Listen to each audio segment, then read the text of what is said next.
Oh, hi, hi. They win. How are you? The win, Charles. So good to see How are you. you? I'm good. Well, I'm good. well,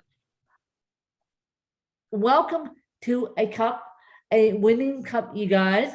Today, I'm blessed and honored to have John Carlos with me. John Carlos is out of Canada, Toronto to be specific, and he and I met on Clubhouse because he is the ultimate educator.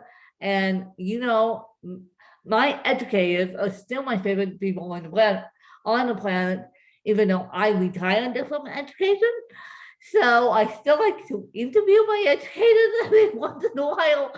And so I'm gonna let John Carlos take it away and share his story. And I hope it will impact you as much as it's impacted me.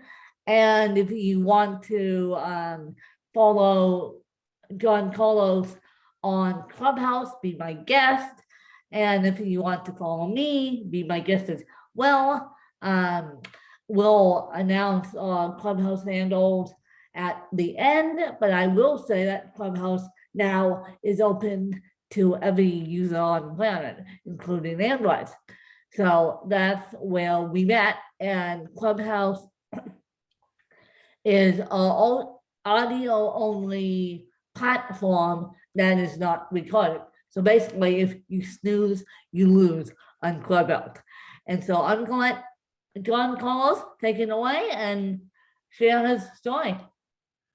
Win, always great well, it's to hear you, and now I've actually get a chance to see you, which is great. Oh, And yes. all of you are listening in, which is fantastic. And this is, as been mentioned, how we met, and such a pleasure to be interconnected and have some time to connect and ask each other questions and answer questions from each other.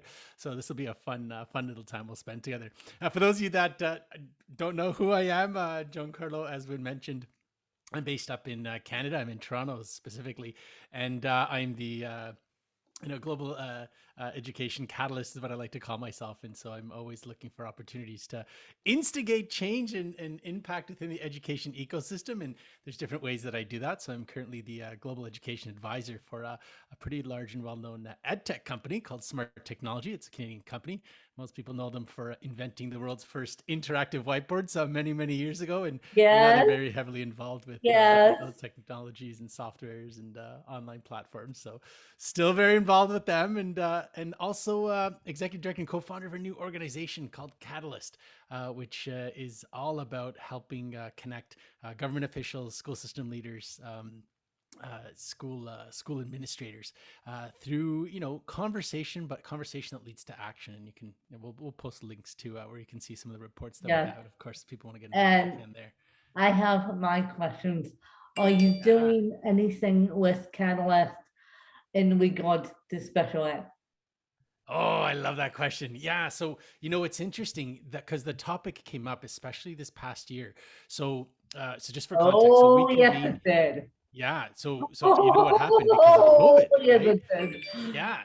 And, it's horrible to think that in some places around the world, people just put their hands up and said, well, we don't know how to support these students if they're not in the school with I us. give up.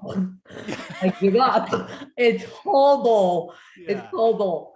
I have retired educators in my Rolodex, and sometimes in the mornings I call them and I sit quietly while I listen to them assisting their own kids, their own next generation of kids on these Zoom classes. And I just am thinking, oh, the poor teachers, Oh, the poor teachers. I mean, oh, on Zoom.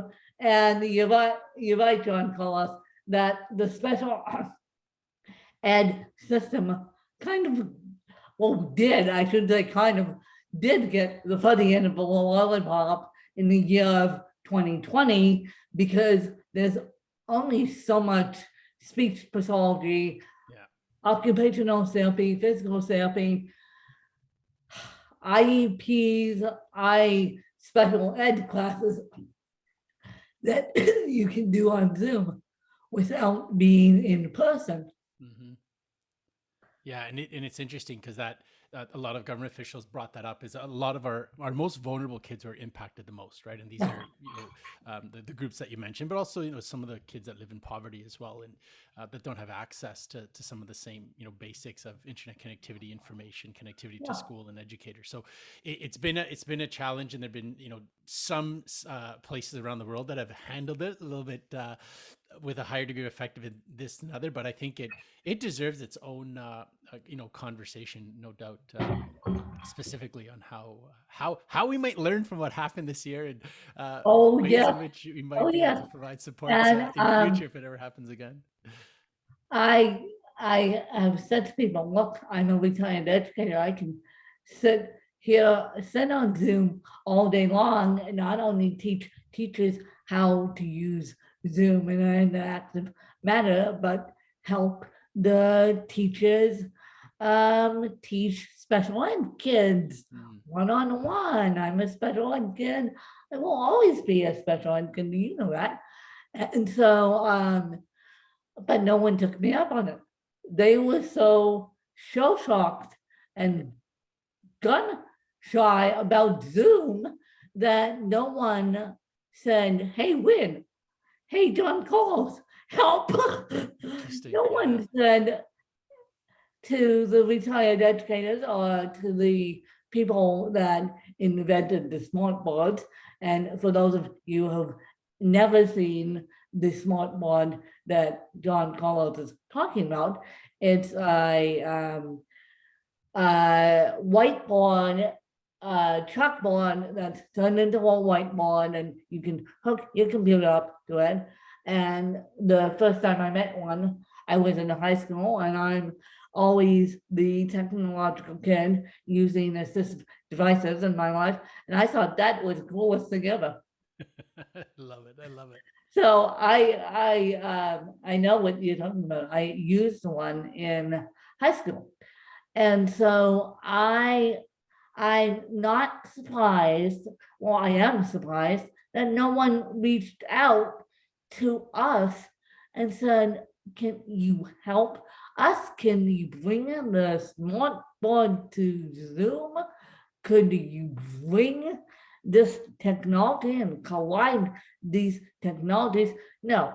Instead, we got teachers struggling, we got parents struggling, we got Kids teachers, frustrated. kids, kids frustrated. We got parents trying to help the next generation, grandparents trying to help the next generation, that the grandparents barely know what's going on because they're not used to this Zoom and Skype and everything else. And so, yeah, why not bring someone like you and I in to assist? Just saying, just saying that could have been a lot easier. No, and I unfortunately lost my job, Oh as no. my listeners know. At when the COVID shutdown happened, they said, "Well, when we don't have a plan." Mm-hmm. And I'm like, yes, you guys do. You're just so gun shy about it that you say to me that you don't have a plan because you want me out of there. And I said, well, goodbye. I am leaving.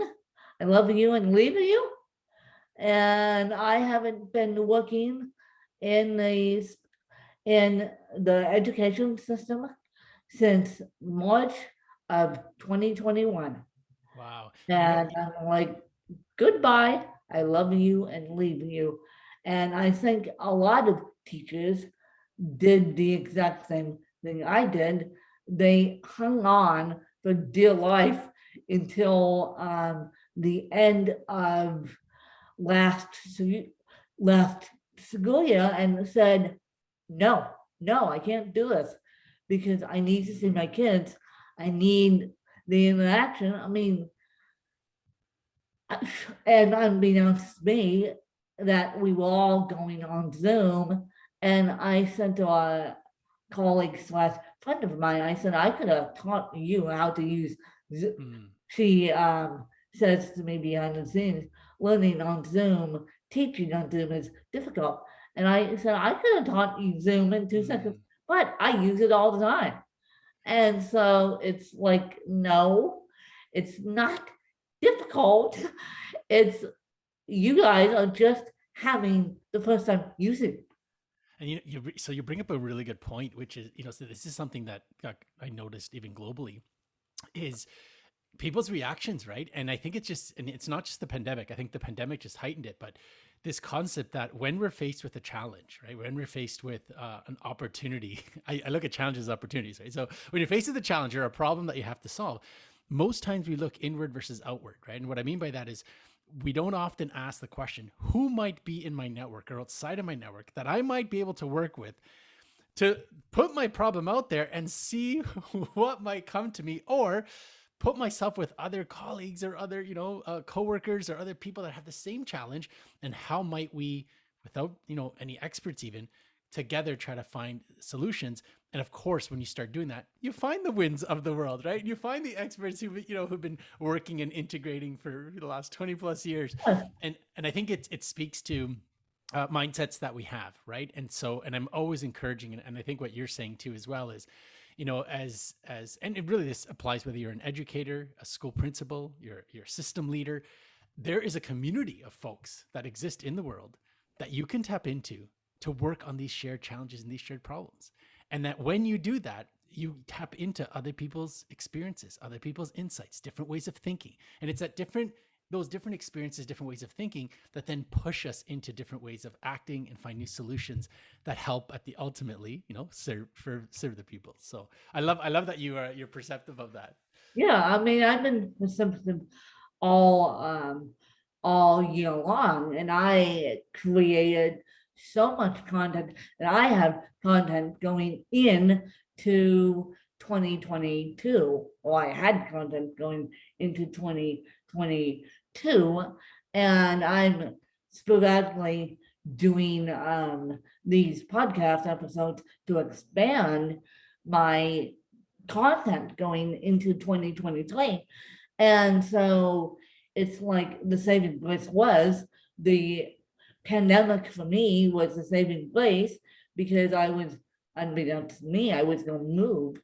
And so I needed that time to back to content and do what I needed to do to keep my podcast successful. But at the same time, I was stressed out just like everyone else.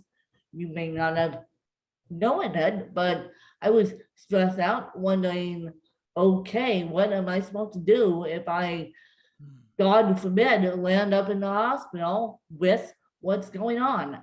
And so the week before the world shut down, um, I was traveling. I was traveling for a business trip, and I distinctly remember openly weeping on the plane. And I'm not the biggest.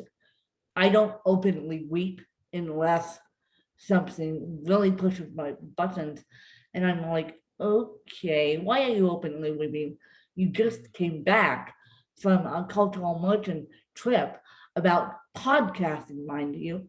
Mm-hmm. And it wasn't even having to do with education. It was in a sense, it was having to do with podcasting and how to educate people on podcasts. But I'm like, okay, why are you openly weeping?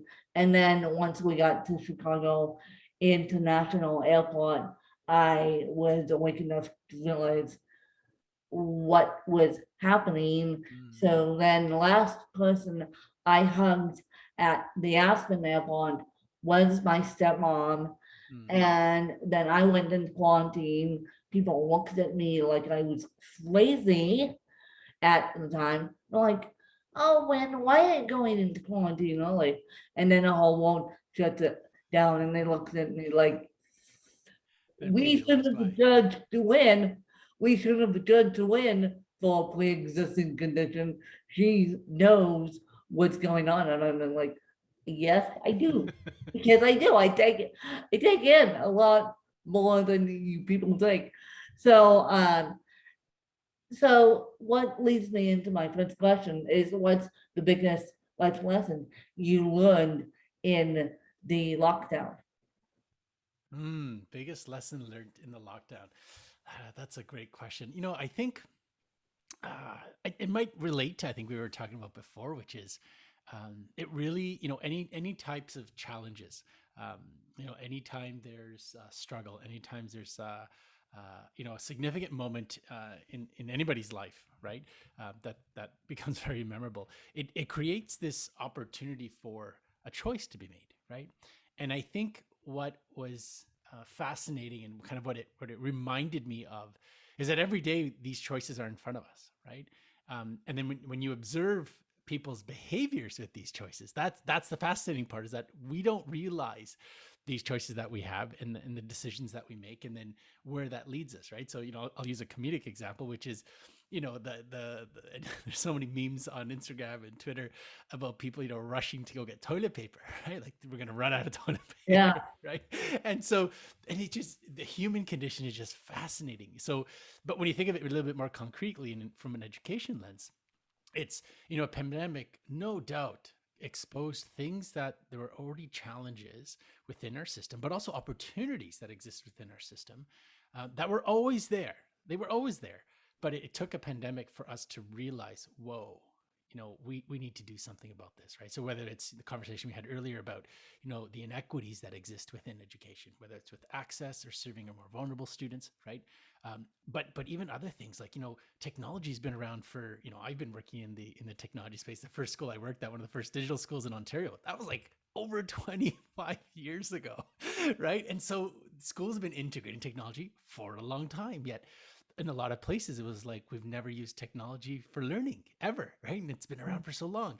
And so what it just taught me and revealed to me is that what are my own blind spots that I'm not noticing in my own life, in the things that I'm doing, in the way that I work, and how might I be more perceptive to what those are, so that we don't have to wait for a pandemic to kind of reveal them to us. We can yeah, kind of start taking action, right now, right? And part of that is listening. Part of that is being connected to others and hearing challenges of others and hearing what others are doing, and being open to other perspectives and people's opinions, right? So I think that was my greatest takeaway from the pandemic. Good question. yeah. For my younger listeners who don't remember 9/11, 9/11 Mm, was the twin towers going down because of two hijacked airplanes. And 9/11 um, certified me into my dream career of being a freelance journalist. Yes, I'm still working on my degree.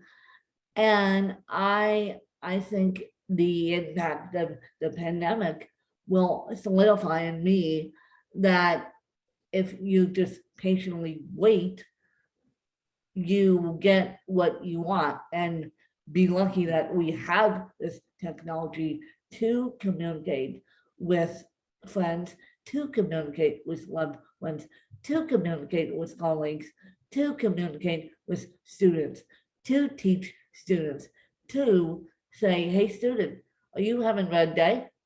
I'm here for you yeah. as your teacher. I'm here for you as your guidance counselor. Yes, they do have guidance counselors in school.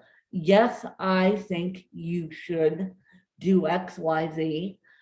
And hey, counselor, let's see this student for them. Yeah, connections, right? Like so. Oh, that's such a good one. It really. It's. Oh, I'm so glad you brought that up. It's the connections, right, between peers, between the counselor, between the assistive technology support staff, or between the speech pathologist and the student, or the educator and the EA, the parents, like the parents and the teachers, or the support staff. Like these connections, these relationships are critical to learning, right? And I think if there's anything that hopefully we all learn from it is, yes, learning can happen. You don't need a building for learning to happen, but geez, do you need people, right? And it's Yes, so much better when we yes, find ways of connecting people, right? These connections that matter so much. And what's beautiful is I think people, we saw, even in, I was talking to some of the ministers in sub-Saharan Africa, right, where they were just using telephone to connect with parents, or in Latin America, right, where the teacher created a WhatsApp group with their parents just to stay in contact with the parents and the students, and they didn't have 40% of the kids in some places didn't even have access to internet or connectivity in any way. They were just saying, hey, why don't you do this with these kids, and hey, how's it going, or just checking in with them, and just creating that sense of community was so key. But I think the one thing that the world's kids miss the most, and by the way, it's verified, like you can look at the studies of when Yeah. they analyze kids and what they miss the most, was their friends, their peers, because that's what they miss most about school. Ah, Is the connections with they their just, peers. they didn't miss math class. They didn't miss, well, they may have missed music. Well, they missed math. They only missed math because their good friend was in their math class. Yeah, So they missed going yeah, to math class. exactly. They only missed math because the good friend was in their math class. But this pod that's sent to kids to school on A day, B day, C day drove me nuts. Drove me nuts. I'm like, come on, come on. I understand there's a pandemic, but you've got to, and I mark my words. Mark my words when I say this.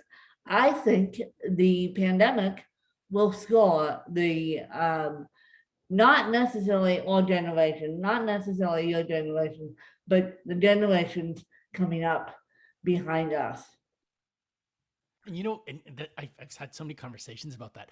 And I think there's two sides to it. I think because you mentioned scar, but I think there might be a positive scar. I think there's a Yeah, silver lining to it. And there's some great work being done on kind of curating how different students, whether they had the supports or didn't, reacted and responded. It goes back to what I said before. It's really about choices, right? So we as humans always are faced with the choice that we have, and our kids are no different. And some kids chose to kind of throw their hands up and say, like, well, I'm going to use this as an excuse, where others flipped it around and said, this is an opportunity. I'm going to use, yeah, hey, Dad, can we figure out how to get a 3D printer in the house so we can start yeah, printing some face shields, right? And so yeah. you hear these incredible students of being innovative and creators and connectors, and I think there's two sides to the conversation. Oh, Stephen Heppel is the name that I want to do. So look up Stephen Heppel, look at his website. He actually created a certificate that as a parent you can actually print out to actually celebrate. And the reason why he's doing that is we have to look at, because I think there's a lot more conversation and talk in the media about the gap and the loss, and oh my God, this is horrible, and kids aren't gonna thrive or succeed. But on the flip side, we have to look at where we've actually created opportunities for our kids to develop new skills, to get new competencies. My And kids. also Yeah. on the flip side, the one-on-one with special ed, and you guys know I'm a special ed kid. I will always be a special ed kid slash adult going to college. Now, I will always have special ed in my heart, but the one-on-one for special ed, maybe a two-on-one if the teacher was lucky. That's unbelievable because the small class sizes for a person like me that gets overwhelmed so easily if she is if I'm extremely tired or if I can't understand something, I get frustrated easily. And it all depends on the quality. But due to my neurological condition, if things, if people say, when you got to do something, when you got to do something, when you got to do something, I will say, can you please knock it off and just leave me alone? I will get it done. But I believe that the small special ed classes, when available, were great for some kids. Now, other kids who bouncing off walls, but those of us who could sit in a special ed class on Zoom could it was a real blessing. Yeah, no, 100%. And even I saw in different cases where, the schools and I love seeing this, and education needs to do more of this. We over prioritize, overspend, over support on our most vulnerable students, right? And so I saw cases where they actually, where most other students, were going this A B weird schedule. You come in every fourth week. Yeah.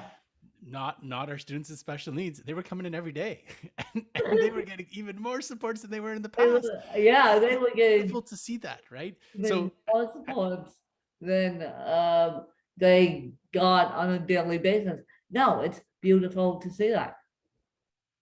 yeah, and I think, and I think it goes to, I think back to, a lot of, maybe I'll tell you a story that is kind of shaped the way that I think and the way that I act. And it was actually a few people with disabilities that taught me this story. And it's so strange how it happened to me. So I don't think I've ever shared this story, by the way. But I think there's maybe like 6 people on the planet that know this. Now, when anybody listens to your podcast is going to know the story.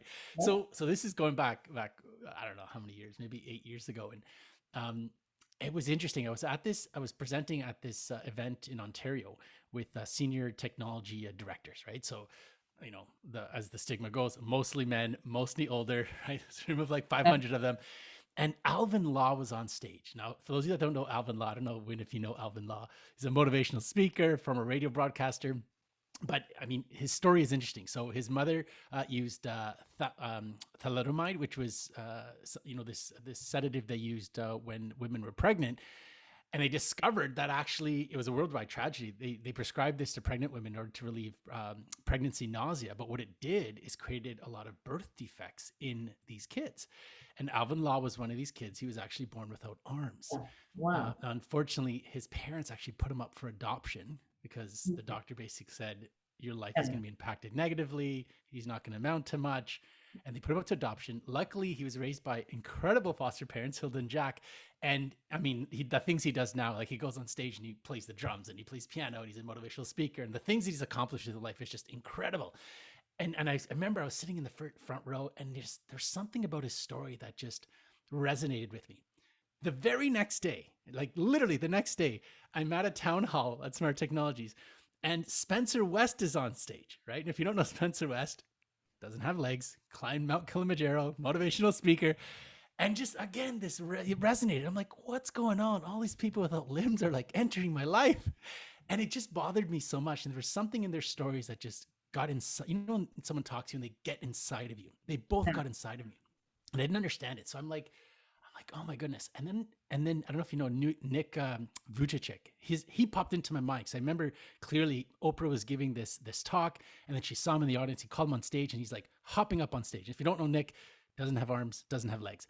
So for whatever reason, this is now the third day, he popped into my mind, and I'm like, oh my goodness, why is he popping into my mind? So I went online, and I'm just watching YouTube videos of Nick, right? And it's like 2:00 in the morning. Like it's like I'm way past my bedtime. And then it finally clicked, and all these stories interconnected. And what the world wanted me to know, these incredible human beings were telling me, was that we're only limited by the bounds that we set on ourselves. And if these gentlemen with these, incredible success stories, yet incredible hurdles that they had to overcome, were able to achieve so much, what is my excuse? I don't have one. Exactly. And now, if you had to shadow someone for, let's say, a week, who would it be and why? Oh, good question. Do they have to be alive? Because alive, they can be dead, they can be made up. Oh, yeah. Good question. So I think on that same spirit, I would probably pick one of the most written about people that most of us have. I know none of us have ever met before, but it's Jesus, right? And for those of you that you don't have to be religious to know. In fact, most of the scriptures and written scriptures in a variety of different religions kind of relate to the stories of Jesus, and it fascinates me because of the model and exemplar of the actions and behaviors that he did in a variety of different ways. And I'll oversimplify, but one is just the care and compassion for human dignity. Like no one exemplifies that better than him, right? And then the second part is leadership. right? The ability to move people, to have people follow, and then to take that responsibility of doing that in service of something greater than yourself. It's so inspirational. So I would love it. We could like roll back time, or if he could come back, resurrect again. I would be all over just following, watching, listening, learning. And if I had a chance to ask questions, I would have a whole list of pages Yeah, questions to yeah, ask. So I think that's the person I would pick. I'd pick Jesus Christ. Yeah. yeah. And so again, if you had the fortunate timing to transplant your brain with someone else, who would it be and why? Oh, transplant my brain with someone else's. Oh, that's Yeah, a good question. I'd probably pick someone in the same spirits, like maybe like the Dalai Lama or Pope Francis, or maybe Pope John Paul. Like Pope John Paul was just fascinating what he did. I would, and why am I picking people of faith? I don't know, maybe because I was talking about Jesus. But I think there's something interesting about religion, which is it exposes humanity's vulnerability, right? And if you think of, religious people, people come to religious folks, whatever the denomination is, for guidance, for advice, and it's usually at some of the most challenging parts of people's lives. But they also are there celebrating some of the most, joyful parts of people's lives, right? Marriages and weddings and births of children. yeah, And I think it's these conversations and connections with humans, and the depth of understanding of humanity, that then you can use that to lead and to guide humanity for something, for a greater purpose, or for more just, or for better connections, whatever it might be. I'd be fascinated to have their mind inside of mine, in terms of how might, I be looking and thinking and acting differently had I had their lens, or their experiences, or their insights into this concept of the human condition.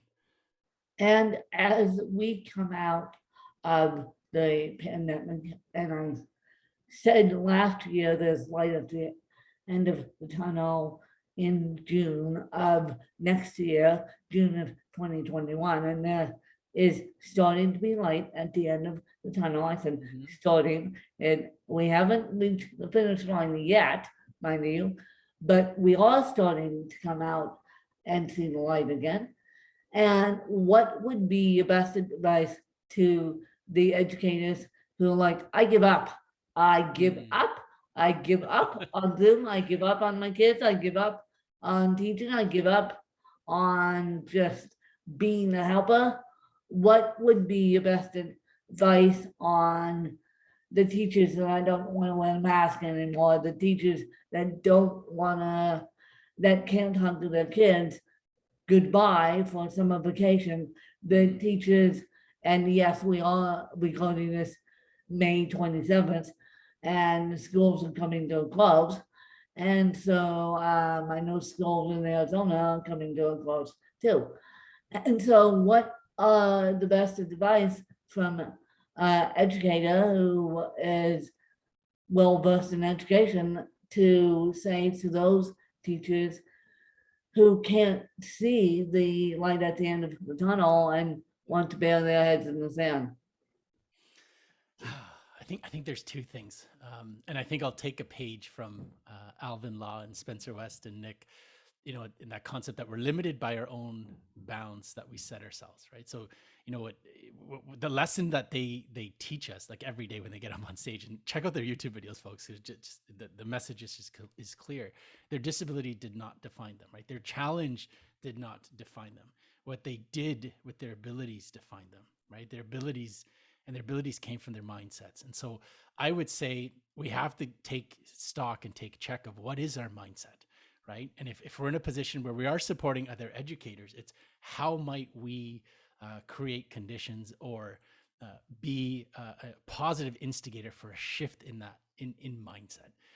And I think the second part is having to do with connection, which is, oftentimes we look insular, right? We don't look outside for how might we connect with others who might have a shared challenge, or a shared, who share the same kind of perspective, or burden, and how might we be supports for each other so that we might together find lights at the end of the tunnel. And it's when you engage in that dialogue, I think you get what, it's called hope, right? And it's It's the called, holding on to possibility, that the possibility exists. yes, And it's, either providing that to others or being in communion with others, where you kind of give yourselves that hope.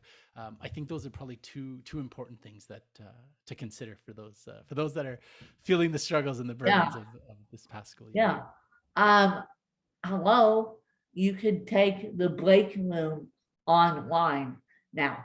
You could take the teacher's break room online and meet with a group of educators all Amen. across Yep. the country. Giancarlo already does this on Clubhouse, and hint, hint, you can join us on, I know I've been bad, I haven't joined, but you can join us on Clubhouse. And as I said, Clubhouse is our only audio platform to get inspired again to teach the next generation. Just saying that you can take the breaks on Clubhouse, take the break, teachers break room to Clubhouse and meet other individuals on Clubhouse in the education space. That's such a great point. Yeah, that we don't need the physical building and the staff room, that the Nope. teacher's break room, Nope. to converse with our fellow peers. And I think a Nope. lot of teachers have realized it. It's like they're a text message away, right? They're a Google Hangout away. They're Exactly. a Exactly. clubhouse room away from A connecting Skype with others. away, Zoom away, the That's list right. goes on and on.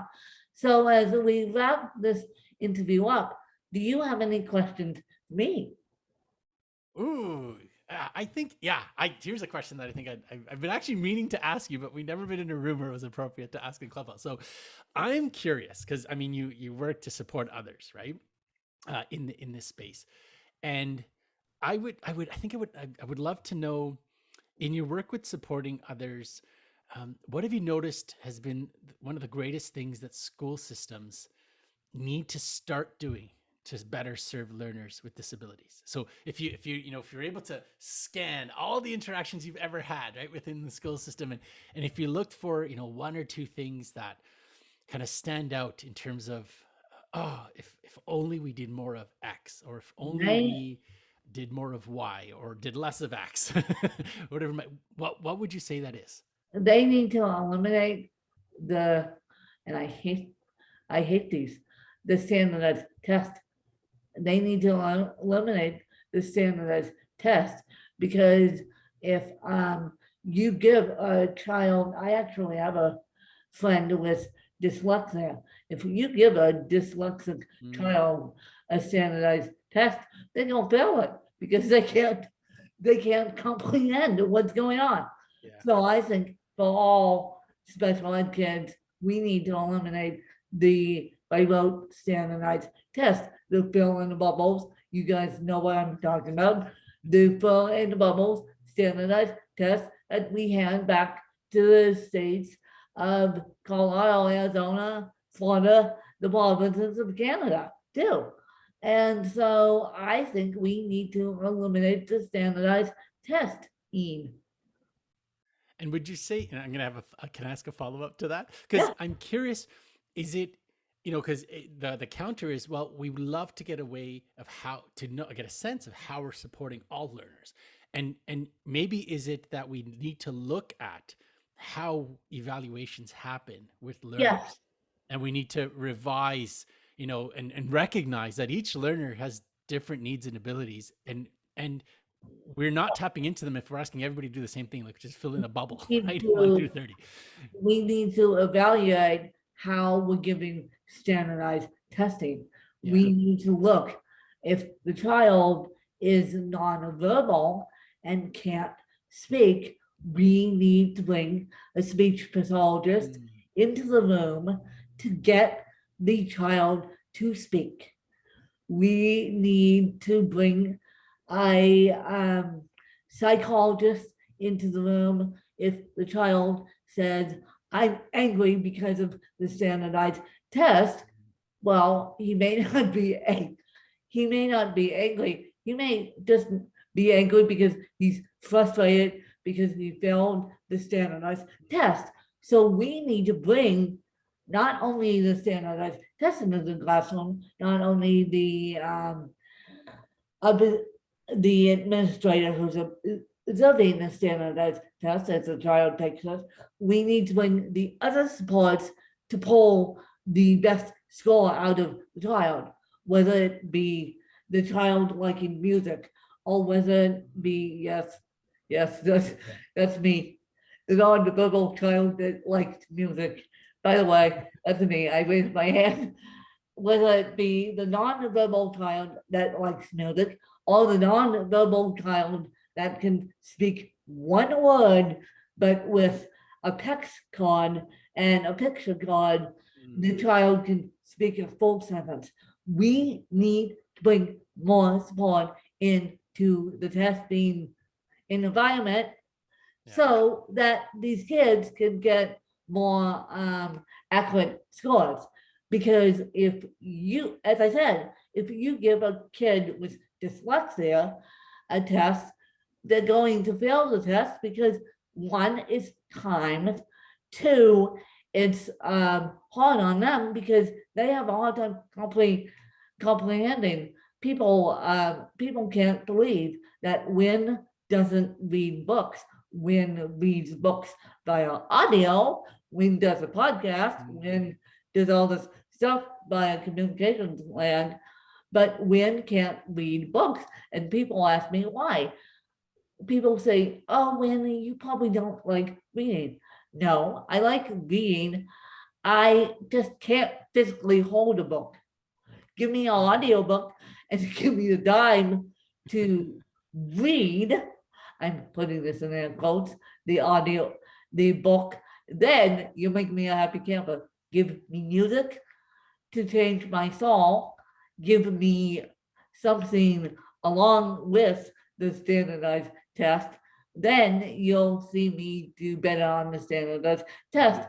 And do not time the standardized test for Miss Wynn, because Miss Wynn does hopefully under pressure, and I due to neurological conditions, and I think a lot of kids do hopefully under, you have 1 hour to fill in the bubble when the kid can barely hold a pencil because of their neurological condition, or because of their autism, or because of their blindness, or because of their seizure disorder, or because, so we gotta love these kids for who they are, and we gotta change the standardized testing methods.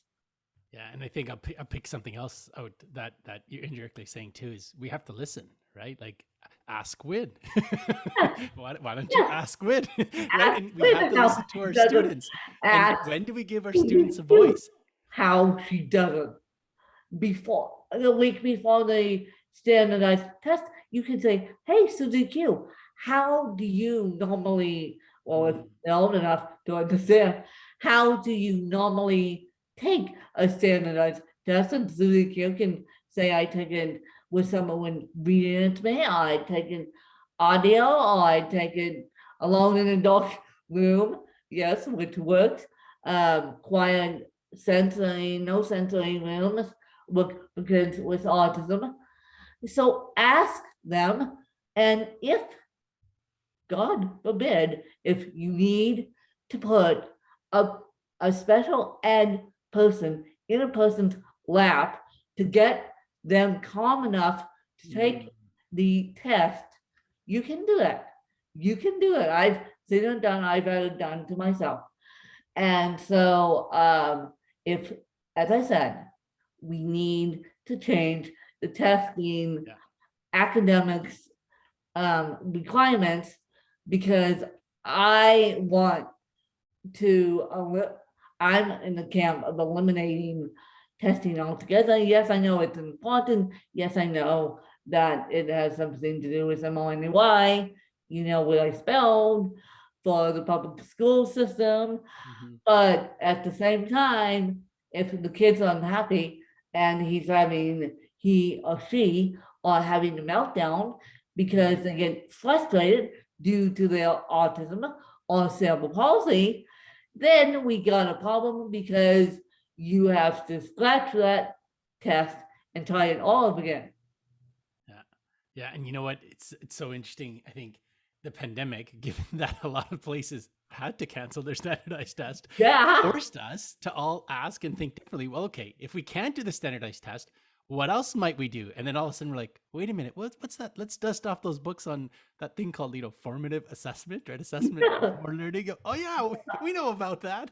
So it's interesting is we That's have all the tools and book. mechanisms, but it's how might we, and maybe that's a lesson for COVID, going back to your previous question, how might we rethink how we provide feedback to learners and not be it, I think the pain that you're talking about is like, and I remember I hated it too, right?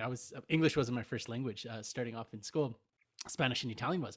And, imagine, hey, on Thursday, May 27th, you're going to have 1 hour and it's going to 1 hour to define do it. who you are relative to other grade ones Yeah, you're like, in oh, the let province. me in a direction by you. The pressure alone just makes you go crazy. So yeah, I think there's lessons to be learned all throughout about how we do it, what we're actually measuring, how we're supporting. But I think the most important thing is, and I think you brought it up, is the ask win. It's how might we ask our learners and our students? We don't do that often enough.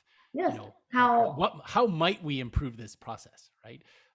Ask the learners, do a survey. I know that, and I have been in Arizona since March 19th, and now I'm starting to see Maricopa County, where I'm presently, is now doing a COVID survey on the younger generation, how it impacted them.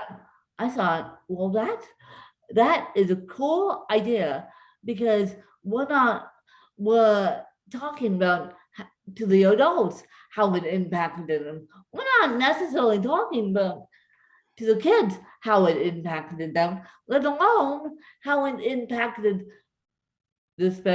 my little heartbeats, the special ed kids. And we're not necessarily thinking of the special ed kids. It's great when we can get them to use, and I'm holding in my iPhone, assistive devices to type out what they want instead of screaming when the teacher asks, what do you want? And it's great when we can get these kids to point to one word on a test. Full sentence, I need a break. I need to go to the bathroom, on a letter text card, picture card. And it's wonderful, but we didn't ask the special ed kids how they were impacted by the pandemic, because we were just trying to hold on tight as an education system. But at the same time, I think we need to reevaluate where the downfalls on standardized testing. I hate standardized testing, especially if English is your third language, and especially if you have a neurological disability. Yeesh. It's like, okay, especially painful. Put the pressure on. But that's one thing I will change, is the standardized testing. I hate it, and I wish it would change. So if anyone has powers with standardized testing up in Canada or in the US, please, please, please, please think about changing it for all of human society. I know it's important. I'm not saying eliminate it, but I am out of the box thinker. I'm a trailblazer, and I'm thinking how we're going to do this for the best of society. Love it. Thank you. That is such a great answer. Great insight. So where can the people find you, mister? Where can the people find you, Giancarlo? Well, And you won't find me in the streets because we're still in lockdown here oh, in Toronto, but but well, online, I I know what you won't mean. find you in the street. I won't find you partying in the streets. I know that. But where can people, Mister? Where can people find you? All right, so let's start with Clubhouse, which is the platform that connected Yes. us, and I encourage folks to get connected there. And you can find me with the first initial of my first name and my last name, so it's G Brotto, Brotto. You could find my handle there, but I'm also on Twitter. Pretty similar, you just add a 4 in front of it, so 4G Brotto. And then if you're on Instagram, you can probably guess what it's going to be. It's 5G Brotto. So I can connect with me on Instagram. Of course, you can check out all of the any of the connections that we have with government officials, school system leaders. We publish reports, and those are all freely available on our educatalyst.com website. So feel free to go there and get connected to different reports, but also upcoming events as well if you want to participate in the Yeah. conversations that Yeah. lead to And different I events. think we all should, as educators and retired educators, don't forget your educators, people.